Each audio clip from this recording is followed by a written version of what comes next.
Bismillahirrahmanirrahim. Assalamualaikum warahmatullahi wabarakatuh. Alhamdulillah. Allahumma salli wa sallim ala Sayyidina Muhammadin wa ala alihi wa sahbihi wa barik wa sallim birahmatika ya arhamar rahimin.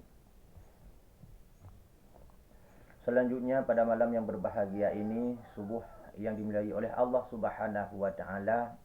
Semoga selalu dalam rahmat dan nikmat daripada Allah Subhanahu wa taala kepada kita, sekeluarga semuanya, selalu dalam lindungan Allah. Amin, amin, ya rabbal alamin.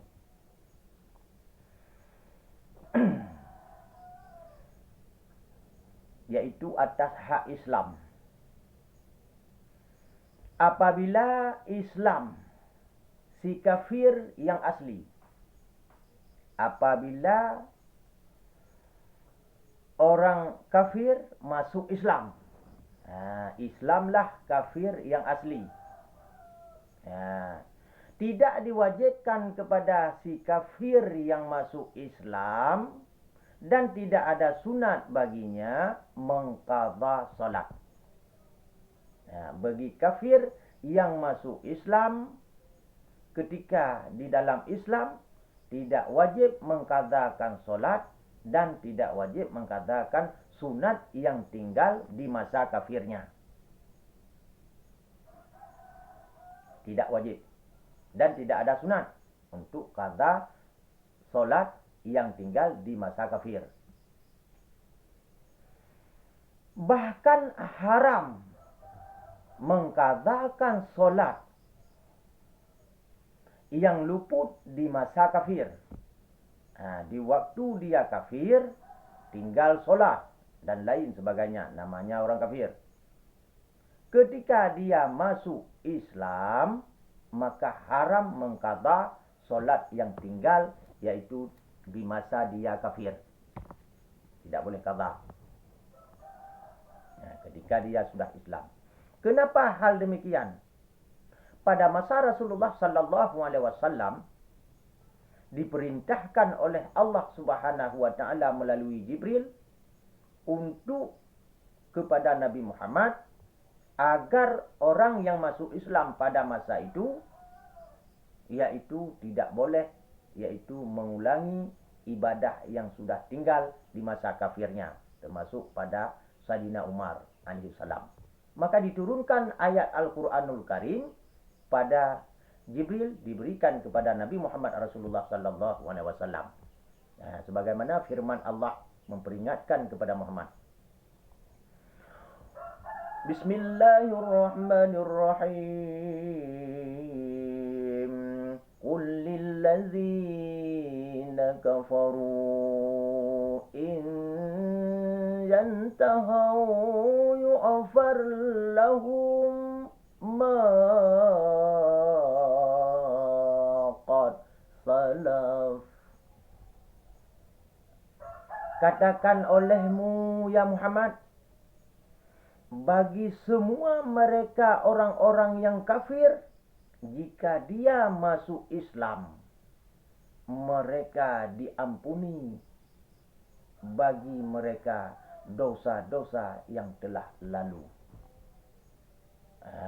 Itu firman Allah Subhanahu wa ta'ala kepada Nabi Muhammad pada saat itu, termasuk Sayyidina Umar masuk Islam. Tidak ada qadha bagi orang kafir yang masuk Islam. Ini ayat Allah.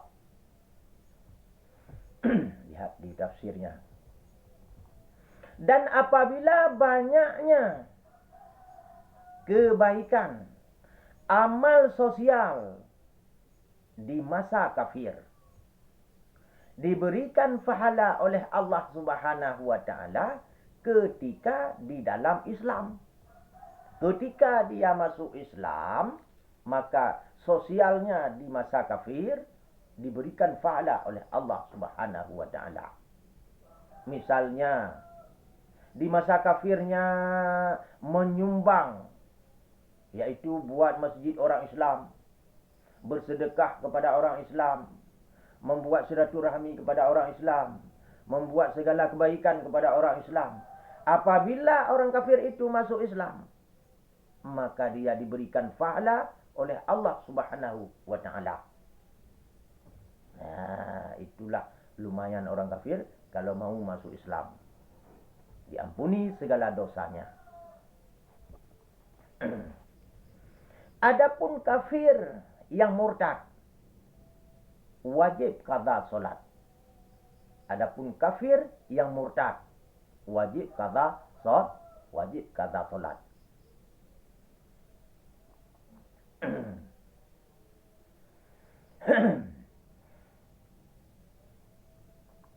Yang tinggal di masa, yaitu di masa murtadnya, itu wajib diqadha. Atau kafir yang gemar. Dan orang Islam yang gemar kepada kafir, maka termasuk bahagian daripada murtad juga. Gemar kepada perbuatan orang kafir. Itu wajib qadha solatnya ketika sadar. Ketika sadar wajib qadha solatnya. Yang masa gemar kepada orang kafir, kafir tidak solat, kita pun tidak solat. Gemar kepada orang kafir yang tidak solat, pada saat itu, ketika nanti tidak gemar lagi, sudah mau beribadah kepada Allah Subhanahu Wa Taala, wajib qadha yang tinggal, yang di masa gemarnya sebagaimana perbuatan orang kafir, wajib qadha.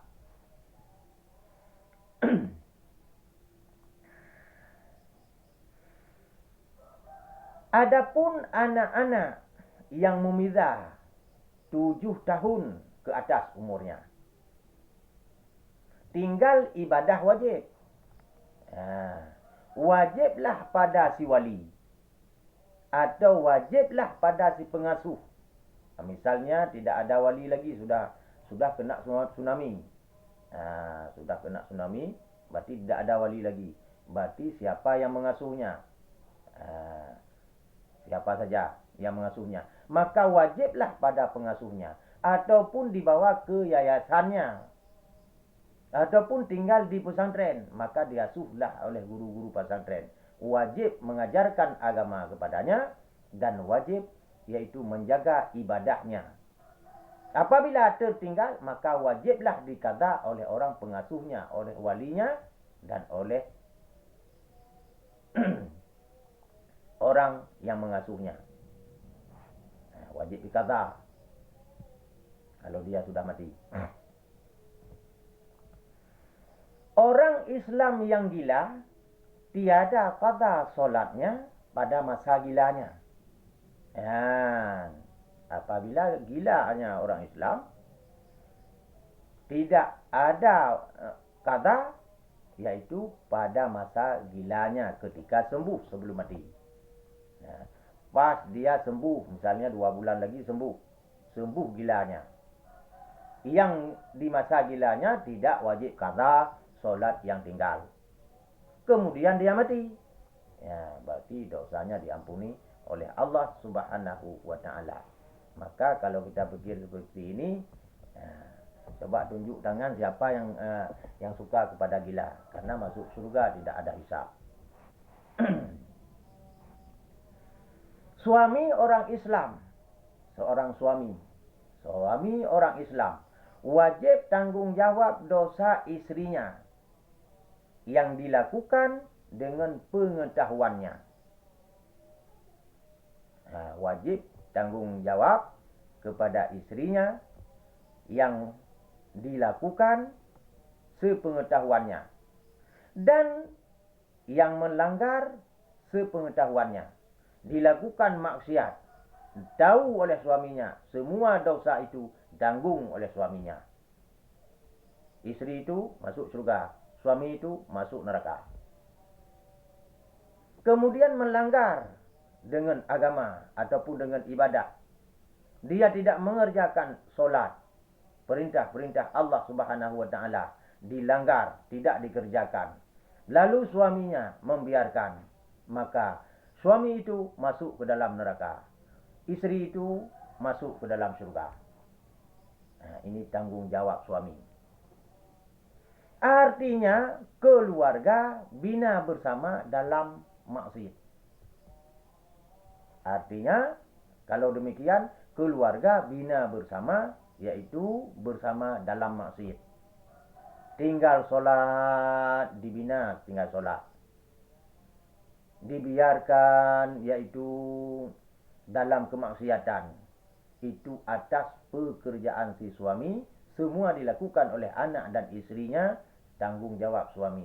Maka semua yang di luar daripada suami masuk syurga, maka suami itu masuk ke dalam neraka.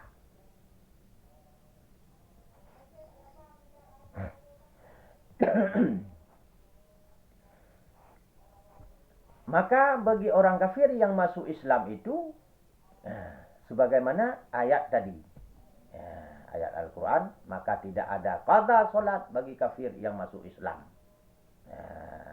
Maka dulu kita di Aceh, difatwa oleh ulama-ulama tua di Aceh, bagi orang kafir Hindu yang masuk Islam tidak ada yaitu qada solat.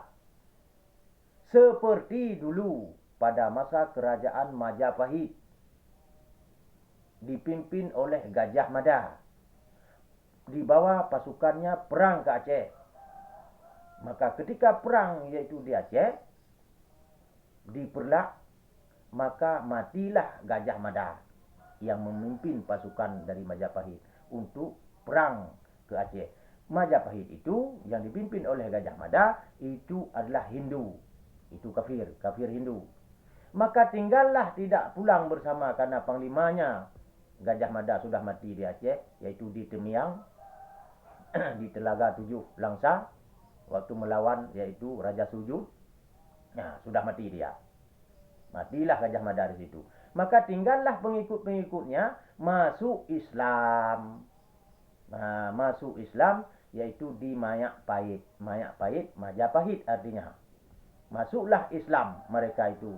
Maka difatwakan oleh ulama sebagaimana ada di dalam ayat Al-Quranul Karim, bagi Hindu Majapahit yang masuk Islam maka tidak ada qada solat.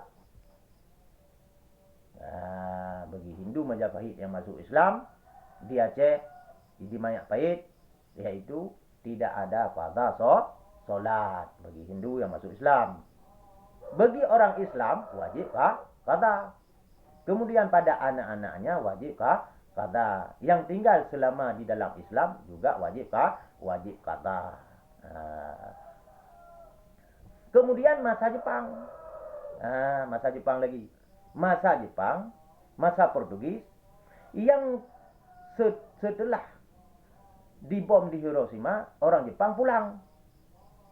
Yang kafir-kafir yang itu, yang lelaki pulang. Yang tinggalnya di Aceh, dimasukkan Islam dan dikawinkan dengan orang Islam. Maka bagi mereka yang tinggal di Aceh, yaitu keturunan dari Jepang, keturunan dari Belanda, keturunan dari Portugis, yang masuk Islam, maka tidak wajib qada bagi mereka, karena dia adalah bukan orang Islam pada dasarnya. Maka tidak wajib qada mereka itu. Dan haram bagi mereka itu datang ke kubur-kubur orang kafir, itu nenek-nenek dia yang dikuburkan di Aceh. Haram datang kepada kubur-kubur orang kafir.